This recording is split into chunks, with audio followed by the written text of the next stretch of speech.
Dans le livre « C'est une question de vie et de mort », je parle de la vie et je parle de la mort. Au départ, c'était écrire sur la vie, puis j'ai réalisé qu'il fallait écrire également sur la mort.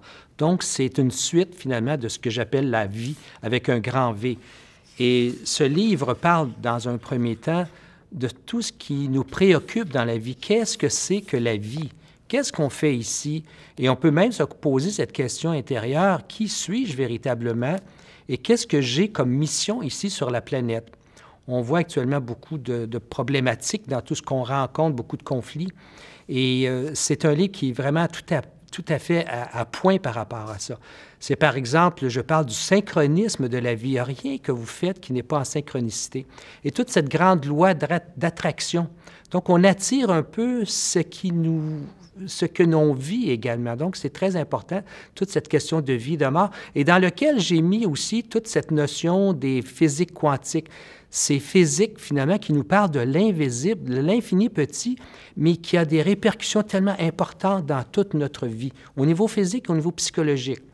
Et dans la partie autre, dans la partie qu'on s'en va vers la mort, finalement, je me questionne, c'est quoi la mort véritablement? Fait que c'est à la fois le médecin et le philosophe qui va explorer les différentes facettes de ce qu'est la mort.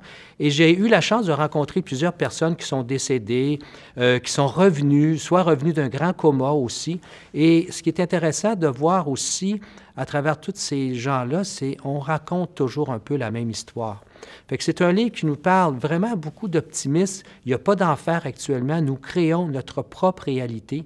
Et tout ce qui se passe de l'autre côté, qu'on appelle de l'autre côté du monde, si on veut, cette autre porte qu'on appelle la mort, eh bien, c'est des choses qu'on peut explorer à travers le livre.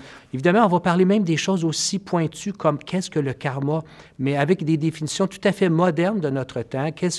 Ou la réincarnation, est-ce qu'il faut croire ou pas à la réincarnation? Fait que c'est un livre, à mon avis, qui est à la fois autant pour les jeunes que pour les personnes plus âgées, parce qu'à quelque part, c'est une question de vie et de mort, de savoir véritablement ce qu'on fait ici et ce qui va venir de nous également un peu plus tard. Au départ, je ne savais pas avec certitude quel serait le sujet de ce 3e volume, mais plus le temps avançait et plus les gens me questionnaient sur ce monde dans lequel nous vivons et que nous quitterons tous un jour, où tant de phénomènes singuliers, insolites et inhabituels font de plus en plus éruption, sans que nous puissions les expliquer. Ce monde qui deviendra tellement différent le jour où nous en aurons saisi toutes les dimensions, la beauté, l'immensité et l'éternité. Tout est coïncidence et corrélation. La vie nous envoie des messages. J'ai ressenti une poussée, un élan me confirmant que le prochain livre traiterait d'un sujet délicat, mais ô combien important, puisqu'il nous concerne tous, jeunes et moins jeunes, maintenant et pour toujours. Il me fallait, pour continuer à parler de la vie, écrire sur la mort.